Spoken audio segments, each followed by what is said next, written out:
ಪ್ರೀತಿಯ ಓದುಗ ಮಿತ್ರರಿಗೆ ಈ ನಿಮ್ಮ ಶಿಲ್ಪಾ ಶಿವಪಾರು ಕಡೆಯಿಂದ ನಮಸ್ಕಾರಗಳು. ಕಲ್ಯಾಣ ಪ್ರೇಮ ಕಲ್ಯಾಣ 10ನೇ ಸಂಚಿಕೆ. ಪ್ರಿಯಾಗೆ ತನ್ನ ಫೋನ್ ರುದ್ರ ಹೊಡೆದು ಹಾಕಿದ್ದು ಕೋಪ ತಂದಿತ್ತು. ಎದುರಾಡಲು ಅವನ ಕಣ್ಣು ನೋಡಿಯೇ ಭಯ. ಹೇಗೆ ತಾನೇ ಎದುರಾಡುವಳು? ಪ್ರಸಾದ್ನಿಗೆ ನಿಮ್ಮ ಅಣ್ಣನ ಮೇಲೆ ಜೋರು ಮಾಡಿ ಎನ್ನಲು ಅವ ಮೊದಲೇ ರುದ್ರನೆಂದರೆ ಭಯ. ಇನ್ನು ಜೋರು ಮಾಡುವುದಾದರೂ ಹೇಗೆ? ಮಾತು ಮರೆಸಿದ್ದ. ಏನೇನೋ ಹೇಳಿ ಸಮಾಧಾನ ಮಾಡಿ. ಬೆಳಗ್ಗೆಯೇ ತನಗೊಂದು ಹೊಸ ಫೋನ್ ಬೇಕೆಂದು ಆರ್ಡರ್ ಮಾಡಿಯೇ ಮಲಗಿದ್ದು ಅವಳು. ತನ್ನ ಫೋನ್ ಹೊಡೆದು ಹೋಗಿದ್ದಕ್ಕೆ ನೋವಾಗಿತ್ತು ಸಪ್ತಳಿಗೆ. ಜೊತೆಗೆ ಪ್ರಿಯಾ ವರ್ತನೆ ಬೇಸರ ತಂದರೆ ರುದ್ರನ ಕೋಪದ ಒಂದೇ ಒಂದು ಸಣ್ಣ ತುಡುಕು ನೋಡಿಯೇ ಭಯ ಬಿದ್ದಿತ್ತು ಹುಡುಗಿ. ಕಿಟಕಿಯಿಂದ ತೂರಿ ಬರುವ ಚಂದ್ರನ ತಿಳಿ ಬೆಳಕಲ್ಲಿ ಗಂಡನನ್ನೊಮ್ಮೆ ನೋಡಿದಳು. ತೋಳುಗಳು ಮಾತ್ರ ಕಂಡವು. ತೋಳಿನಾಸರೆ ನೀಡಿದ್ದ ತನ್ನ ತಲೆಗೆ. ಅಬ್ಬಾ, ಇವರನ್ನ ನೋಡಿದ್ರೆ ಭಯವಾಗತ್ತೆ. ಮಾತೇ ಆಡೋಲ್ಲ. ದೀಪು ಜೊತೆ ಮಾತಾಡೋದಷ್ಟೇ ನಾನು ಕೇಳಿರೋದು. ಮಾವನ ಮುಂದೆ ಮಾತಾಡೋದೇ ಇಲ್ಲ. ಅತ್ತೆ ಜೊತೆ ಸಿಡಿ ಸಿಡಿ ಅಂತಿರ್ತಾರೆ. ನನ್ನ ಜೊತೆ ಮಾತಾಡೋದಿರ್ಲಿ, ಮುಖ ಕೂಡ ನೋಡೋದಿಲ್ಲ. ಇವರು ಯಾಕೀಗೆ? ಅತ್ತೆ ನೋಡಿದ್ರೆ ಮೊದಲು ಹೀಗಿರಲಿಲ್ಲ, ಕೆಲವು ವರ್ಷಗಳಿಂದ ಹೀಗಾಡ್ತಾರೆ ಅಂದರು. ಯಾಕೆ? ಅತ್ತೆನೇ ಕೇಳಬೇಕು. ಇನ್ನೆಷ್ಟು ದಿನ ಹೀಗೆ ಇರೋದು? ಗಂಡನ ಬಗ್ಗೆ ತಿಳಿದು ಅವರಿಚ್ಛೆಯಂತೆ ನಡೆಯಬೇಕಲ್ವ ನಾನು? ಮತ್ತೆ ದೀಪು ಅಪ್ಪ ಅಮ್ಮ ಇಬ್ಬರು ಸತ್ತೋಗಿದ್ದಾರಾ? ಮತ್ತು ವಿಶ್ವಭಾವನ ಫೋಟೋ ಮಾತ್ರ ಇದೆ, ಅದಕ್ಕೆ ಪೂಜೆ ಮಾಡ್ತಾರೆ. ಹಾಗಿದ್ರೆ ದೀಪು ತಾಯಿ ಬದುಕಿದ್ದಾರಾ ಇಲ್ಲ ಸತ್ತೋಗಿದ್ದಾರಾ? ಅವ್ರ ಫೋಟೋ ಎಲ್ಲಿದೆ? ಮದುವೆ ಆಗಿ 15 ದಿನ ಆಯಿತು, ಆದರೂ ಏನೂ ತಿಳಿದುಕೊಂಡಿಲ್ಲ ನಾನು. ಅತ್ತೆನ ಕೇಳಿ ತಿಳ್ಕೋಬೇಕು.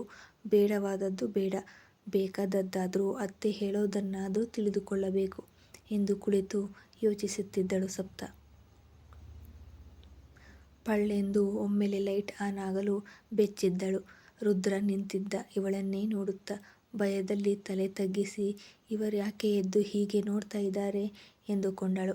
ಅವ ರೂಮಿಂದ ಹೊರಗೆ ನಡೆದ. ಅವ್ವ ನೋಡಿದ್ರೆ ದೇವತೆಗಳಿಗೆಲ್ಲ ಹೋಲಿಕೆ ಮಾಡ್ತಾಳೆ. ಇವಳು ದೆವ್ವದ ಹಾಗೆ ಕೂತವಳಲ್ಲ. ಓ, ಫೋನ್ ಹೊಡೆದೋಯ್ತು ಅಂತ ಯೋಚನೆ ಮಾಡ್ತಿದ್ಲಾ? ನಾನು ನೋಡ್ತಾನೇ ಇವನಿ. ಮೌನ್ ಗೌರಿ ಹಂಗೆ ಇದ್ದಾಳಲ್ಲ ಇವಳು. ಇರೋದೇ ಹಿಂಗ? ಇಲ್ಲ ಎಲ್ಲಾರನ್ನೂ ಒಲಿಸ್ಕೊಳಕ್ಕೆ ನಾಟಕ ಮಾಡ್ತಾವಳ? ಈಗಿನ ಹೆಣ್ಮಕ್ಳು ನಿಜಕ್ಕೂ ತಗ್ಗಿ ಬಗ್ಗಿ ನಡೀತಾವ? 7 ದಿನ ನಾಟಕ ಮಾಡೋಕ್ಕಾಯ್ತದೆ ನೋಡ್ತೀನಿ. ಆದರೆ ಅವಳು ನಾಟಕ ಮಾಡದೇ ಇರೋದೇ ಹೀಗೆ ತುಂಬ ಒಳ್ಳೆ ಹುಡುಗಿ ಅಂತಾದರೆ? ಮನಸ್ಸು ಪ್ರಶ್ನೆ ಮಾಡಿತ್ತು. ಉತ್ತರ ಸಿಗಲಿಲ್ಲ. ಕೋಣೆಯೊಳಗೆ ಬಂದವ ದುಪ್ಪಟ್ಟ ಹೊದ್ದೇ ಮಲಗಿದ್ದಳೆ ಹೊರತು ಹೊದಿಕೆ ಹೊರಗಿಂದ ತಂದೇ ಇಲ್ಲ, ಅವನ್ನ ಕೇಳಿಯೂ ತಗಂಡಿಲ್ಲ ಎಂದು ನೋಡಿದ್ದ. ಮುದುರಿ ಮಲಗಿದ್ದಳು. ನಿಮ್ಮ ಮಗಳು ಇನ್ಮೇಲೆ ಸೋಮಪ್ಪನ ಮನೆ ಸೊಸೆ. ಅವಳ ಬೇಕು ಬೇಡಗಳೆಲ್ಲ ನಮ್ಮ ಜವಾಬ್ದಾರಿ. ಇನ್ಮೇಲೆ ಅವಳು ನಮ್ಮ ಕರ್ತವ್ಯ ಎಂದು ದೊಡ್ಡ ದೊಡ್ಡದಾಗಿ ಮಾತಾಡಿದ ಮಾತುಗಳು ನೆನಪಾಗಲು ತಲೆ ಕೆರೆದುಕೊಂಡು ಹೊರಗೆ ಬಂದವ ರಗ್ಗೊಂದನ್ನು ತಂದು ಅವಳ ಮೇಲೆ ಹಾಕಿ ಹೋಗಿ ಮಲಗಿದ. ತನ್ನ ಮೇಲೆ ಬೆಚ್ಚನೆ ಹೊದ್ದುಕೊಂಡ ರಗ್ಗಿನೊಳಗೆ ಅರಳಿ ಹೋಗಿತ್ತು ಹುಡುಗಿಯ ವದನ. ಬೆಳಗ್ಗೆ ಎಂದಿನಂತೆ ರುದ್ರನ ಬೈಕ್ ದೀಪು ಮತ್ತು ಸಪ್ತ ಏರಿದರೆ ಪ್ರಿಯಾ ಮುಖ ದುಮ್ಮಿಸಿಕೊಂಡು ಪ್ರಸಾದ್ ಬೈಕ್ ಏರಿದ್ದಳು. ರುದ್ರ ಮೊದಲು ದೀಪು ಸ್ಕೂಲ್ ಬಳಿ ಹೋಗಿ ನಂತರ ಸಪ್ತ ಕಾಲೇಜ್ ಬಳಿ ಹೋಗಿದ್ದು. ಪ್ರಿಯಾ ಅದಾಗಲೇ ಕಾಲೇಜ್ ತಲುಪಿಬಿಟ್ಟಿದ್ದಳು. ಸಂಜೆ ಕೂಡ ಮೊದಲು ಪ್ರಸಾದ್ ಪ್ರಿಯಾ ಹೊರಟ ಮೇಲೆ ರುದ್ರನ ಆಗಮನವಾಗಿತ್ತು. ಹೋಗುವಾಗ ದೀಪು ಕೂಗಿದ್ದಳು. ಚಿಕ್ಕಾ, ಅಲ್ಲಿ ಚಿಕ್ಕಿ ಎಂದಾಗ ಕತ್ತು ಹೊರಳಿಸಿದ್ದ.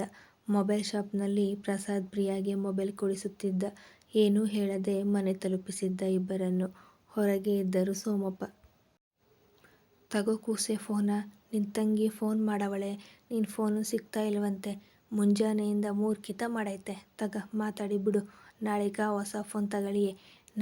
ನಿಂಗೆಂಥ ಫೋನ್ ಬೇಕು ತಿಳಿಯಕ್ಕಿಲ್ಲ. ನೋಡು, ಇಲ್ಲ ಅಂದಿದ್ರ ನಾನೇ ತಂದು ಬಿಡ್ತಿದ್ದೆ.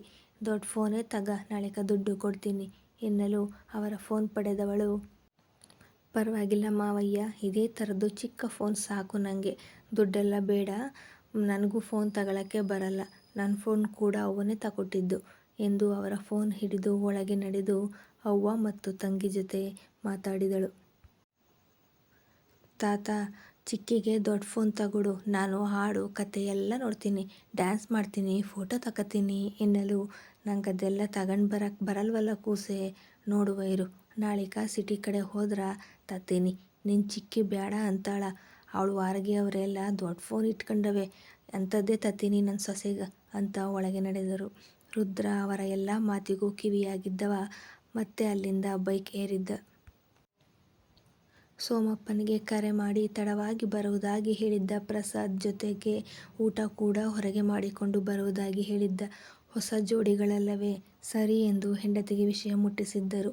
ತನ್ನ ಫೋನ್ ಕೈ ಜಾರಿ ಬಿದ್ದು ಹೊಡೆದೋಯ್ತು ಎಂದು ಸುಳ್ಳೊಂದು ಹೇಳಿ ಅವ್ವ ತಂಗಿ ಜೊತೆ ಮಾತು ಮುಗಿಸಿ ಕೆಲಸದತ್ತ ತೆರಳಿದಳು ಸಪ್ತ.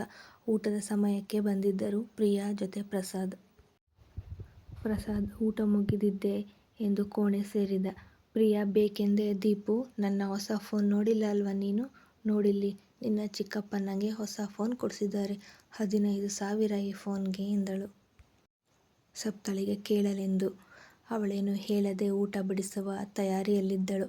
ಹೌದಾ ಚಿಕ್ಕಿ, ಇದರಲ್ಲಿ ರೈಮ್ಸ್ ಬರ್ತಾವಾ? ಕೊಡು ನೋಡ್ತೀನಿ ಎಂದರೆ, ಅಯ್ಯೋ ದೀಪು, ಇದನ್ನ ನಿನಗೆ ಉಪಯೋಗಿಸೋದಕ್ಕೆ ಬರತ್ತಾ? ಹಾಗೆಲ್ಲ ನೀನು ಮುಟ್ಟಿ ಹಾಳು ಮಾಡಬಾರ್ದು, ಇದು ಜಾಸ್ತಿ ದುಡ್ಡಿನ ಫೋನ್, ತಿಳಿತಾ ಎಂದು ಹೋಗುವವಳ ಮುಂದೆ ಜಗ್ಗ ಬಂದವ. ದೀಪು ತಗೋ, ಇದು 20,000 ಫೋನು, ರುದ್ರಣ್ಣ ಹತ್ಕವನಿಗಂತ ತಂದವನೆ, ಇದ್ನ ನೀನು ಮುಟ್ಬೋದು, ಪದ ಗಿದ ಎಲ್ಲ ಕೇಳ್ಬೋದು, ತಗೋ ಹತ್ಕವನಿಗೆ ಕೊಡು ಎಂದು ಫೋನ್ ಅವಳ ಕೈಗಿಟ್ಟ. ಎಷ್ಟು ಚೆಂದಾಗೈತೆ ಜಗ್ಗಪ್ಪ ಫೋನು, ಪಳಪಳ ಅಂತೈತೆ. ಚಿಕ್ಕಿ, ನಿಂಗೆ ಹೊಸ ಫೋನು ಎಂದು ಕುಣಿದವಳು. ಹೇ ಚಿಕ್ಕಿ, ನಿನ್ನ ಫೋನಿಗಿಂತ ದೊಡ್ಡ ಫೋನು ಇದು, ಇದನ್ನ ನಾನು ಮುಟ್ಬೋದು ಎಂದು ನಾಲಿಗೆ ಚಾಚಿ ಅಣುಕಿಸಿ ಸಪ್ತಳ ಬಳಿ ಓಡಿದ್ದಳು. ಪ್ರಿಯಾ ಕಾಲಪ್ಪಳಿಸುತ್ತಾ ತನ್ನ ಕೋಣೆಗೆ ಹೋದವಳು. ಇವಯ್ಯ ನಿಜವಾಗ್ಲೂ ಸಪ್ತಗೆ ಫೋನ್ ತಂದು ಕೊಟ್ನಾ? ಪ್ರಸಾದ್ ನೋಡಿದ್ರೆ ನಮ್ಮಣ್ಣಂಗೆ ಕೋಪ ಜಾಸ್ತಿ, ಮದುವೆ ಇಷ್ಟ ಇಲ್ಲ, ಅವನ ಜೊತೆ ಬಾಳೋದಕ್ಕೆ ಆಗದೆ ಹೆಂಡತಿ ಓಡಿ ಹೋಗ್ಬಿಡ್ತಾಳೆ ಅಂತ ಏನೇನೋ ಹೇಳಿದ್ರಲ್ಲ, ಈಗ ಎಲ್ಲ ಉಲ್ಟಾ, ಅವಳ ಫೋನ್ ಹೊಡೆದಾಕಿದೆ ಅಂತ ನನ್ನ ಫೋನ್ ಚೂರು ಮಾಡಿದ, ಈಗ ನನ್ನ ಫೋನಿಗಿಂತ ಹೆಚ್ಚು ದುಡ್ಡಿನ ಫೋನ್ ತಂದಿದ್ದಾನೆ ಎಂದು ಗೊಣಗುತ್ತಾ ಕುಳಿತಳು. ಸಪ್ತ ತನ್ನ ಕೈ ಸೇರಿದ ಫೋನ್ ನೋಡಿ ಬಾಗಿಲತ್ತ ಇಣುಕಿದಳು. ರುದ್ರ ಏನೂ ತಿಳಿಯದವನಂತೆ ಕೋಣೆಗೆ ಹೋದ. ಅತ್ತೆಯತ್ತ ನೋಡಿ, ಅತ್ತಮ್ಮ, ಅವರಿಗೆ ಈ ಫೋನ್ ಕೊಟ್ಟು ಚಿಕ್ಕ ಫೋನ್ ತಂದು ಕೊಡೋಕ್ಕೆ ಹೇಳಿ, ಇಷ್ಟು ದುಬಾರಿ ಫೋನ್ ಬೇಡ ಎಂದಳು ಮುದ್ದಾಗಿ. ಯಾಕವ್ವ ಬೇಡ?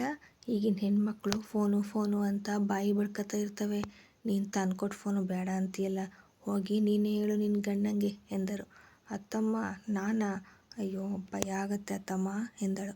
ಸುಮ್ಮನೆ ಈ ಫೋನ್ ಇಟ್ಕ, ಅವ ತಂದ್ಕೊಟ್ಟಿದ್ದೇ ಹೆಚ್ಚು, ಈಗೇನಾರು ಹೋಗಿ ಈ ಫೋನ್ ಬೇಡ ಅಂದ್ಯೋ, ಈ ಫೋನ್ ತಾನೇ ಹೊಡೆದು ಚೂರು ಮಾಡ್ತಾನ ಅಷ್ಟೆ ಎಂದರು. ಅತ್ತಮ್ಮ ಎಂದಳು ಭಯದಲ್ಲಿ. ಸುಮ್ಮನೆ ಹೋಗಿ ಊಟಕ್ಕೆ ಕೂಗು ನಿನ್ನ ಗಂಡನ್ನ ಎಂದು ಹೋದರು. ಮೂತಿ ಉಬ್ಬಿಸಿ ದೀಪು ಕೈಗೆ ಫೋನ್ ಕೊಟ್ಟು ಕೋಣೆಯತ್ತ ಓಡಿದಳು. ರುದ್ರ ಫೋನ್ ಹಿಡಿದು ಕುಳಿತಿದ್ದ. ರೀ, ಊಟಕ್ಕೆ ಬನ್ನಿ ಎಂದಳು. ತಲೆ ಎತ್ತಿ ಅವಳ ನೋಡಿದ್ದ, ಅಷ್ಟೇ, ಅಲ್ಲಿಂದ ಓಡಿಬಿಟ್ಟಳು. ರುದ್ರ ಎದ್ದು ಹೋಗಲು ಊಟ ಬಡಿಸಿದಳು. ದೀಪು ಫೋನ್ ಹಿಡಿದು ಫೋಟೋ ತೆಗೆದುಕೊಳ್ಳಲು ಶುರು ಮಾಡಿದಳು. ದಿನಗಳು ಉರುಳಿದ್ದವು. ಇಂದು ಶನಿವಾರ. ದೀಪು ತಾತನ ಜೊತೆ, ಸಪ್ತ ರುದ್ರನ ಜೊತೆ ಹೊರಟರೆ ಪ್ರಿಯಾ ಮನೆಯಲ್ಲೇ ಉಳಿದಳು. ಸಂಜೆ ಸಪ್ತ ರುದ್ರ ಮನೆ ತಲುಪಿದಾಗ ಭಾಗೀರಥಿ, ಸೋಮಪ್ಪ, ಜಗ್ಗ, ಪ್ರಸಾದ್, ಪ್ರಿಯಾ ಎಲ್ಲರೂ ಮನೆ ಬಾಗಿಲಲ್ಲಿ ನಿಂತಿದ್ದರು. ಭಾಗೀರಥಿ ಅಳುತ್ತಿದ್ದರು. ಬೈಕ್ ಇಳಿದು ಓಡಿ ಬಂದಳು ಸಪ್ತ. ಅತ್ತಮ್ಮ, ಯಾಕೆ ಅಳ್ತಾ ಇದ್ದೀರಾ, ಏನಾಯ್ತು ಎಂದರೆ, ರುದ್ರ ಕೂಡ ಹಿಂದೆಯೇ ಬಂದು, ಅವ್ವ ಯಾಕೆಲ್ಲ ಇಲ್ಲಿ ನಿಂತಿದ್ದೀರಿ, ದೀಪು ಎಲ್ಲಿ ಎಂದ. ಭಾಗೀರಥಿ ಅಳು ಜಾಸ್ತಿ ಮಾಡಿದ್ದರು. ಜಗ್ಗ, ಅಣ್ಣ, ದೀಪು ಮನೆ ಒಳಗೆ ಸೇರ್ಕೊಂಡು ಚಿಲ್ಕ ಹಾಕಬಿಟ್ಟವಳೆ, ಎಷ್ಟೇ ಕೇಳಿದ್ರು ಬಾಗಿ ತೆಗಿಯಾಕಿಲ್ಲ ಅಂತವಳೆ, ಒಲೆ ಮ್ಯಾಲೆ ಸಾರು ಮಾಡೋಕ್ಕೆ ಕುಕ್ಕರ್ ಇಟ್ಟವ್ರಂತೆ ದೊಡ್ಡವ್ವ, ಅದು ಕೂಗ್ತಾ ಐತೆ, ನೀರು ಹಿಂಗೋದ್ರೆ ಡಮ್ ಅಂತದಂತೆ, ಒಬ್ಳೇ ಅವಳೆ ದೀಪು, ಭಯ ಬೀಳಕ್ಕಿಲ್ವಾ, ಬಾಗಿಲು ತೆಗಿ ಅಂದ್ರೆ ಏನೂ ಕೇಳದೆ ಅಳ್ತಾವಳೆ ಎಂದ. ಬಾಗಿಲತ್ತ ಓಡಿದ್ದರು ಇಬ್ಬರು. ದೀಪು, ಮಗಳೇ ಬಾಗಿಲು ತೆಗಿಯವ್ವ ಎಂದ ರುದ್ರ. ನಾನು ಬಾಗಿಲು ತೆಗಿಯಾಕಿಲ್ಲ, ನನ್ನಮ್ಮ ಯಾರ ಜೊತೆಗೋ ಓಡೋದ್ಲಂತೆ, ನಮ್ಮಪ್ಪ ವಿಷ ಕುಡಿದು ಸತ್ತೋದ್ನಂತೆ, ನನಗೆ ಅಪ್ಪ ಅಮ್ಮ ಯಾರೂ ಇಲ್ಲ, ಅನಾಥೆ ಅಂತೆ ನಾನು ಅನಿಷ್ಟ ಅಂತೆ, ನಾನು ಮನೆ ಒಳಗೆ ಇದ್ದು ಸತ್ತೋಗ್ತೀನಿ ಎಂದು ಅಳಲು ರುದ್ರ ಮುಷ್ಟಿ ಬಿಗಿ ಮಾಡಿ ಹಲ್ಲು ಕಚ್ಚಿದ್ದ. ಕೋಪದಲ್ಲಿ ಅವನ ಕೆನ್ನೆ ಅದರುತ್ತಿದ್ದರೆ ಕಂಗಳು ಕೆಂಪಾಗಿ ಕೆಂಡದುಂಡೆ ಆಗಿದ್ದವು. ಯಾವ ಕಜ್ಜಿನಾಯಿ ಹೇಳಿದ್ದು ನಿಂಗಂಗಂತ ಎಂದು ಜೋರಾಗಿ ಕಿರುಚಲು ದೀಪು ಇನ್ನೂ ಜೋರಾಗಿ ಅಳಲು ಶುರು ಮಾಡಿದ್ದಳು. ಸಪ್ತ ಕಂಗಳು ತುಂಬಿಕೊಂಡವು. ದೀಪು, ಮಗಳೇ ಇದೆಲ್ಲ ಸುಳ್ಳು ಮಗಳೇ, ನೀನು ಒಳ್ಳೆ ಹುಡುಗಿ ಅಲ್ವಾ, ಬಾಗಿಲು ತೆಗಿ ಕಂದ ಎಂದಳು. ಹ್ಞೂ ನಾನು ಸತ್ತೋಗ್ತೀನಿ ಎಂದಿತು. ಮುಂದುವರಿಯುವುದು. Thank you.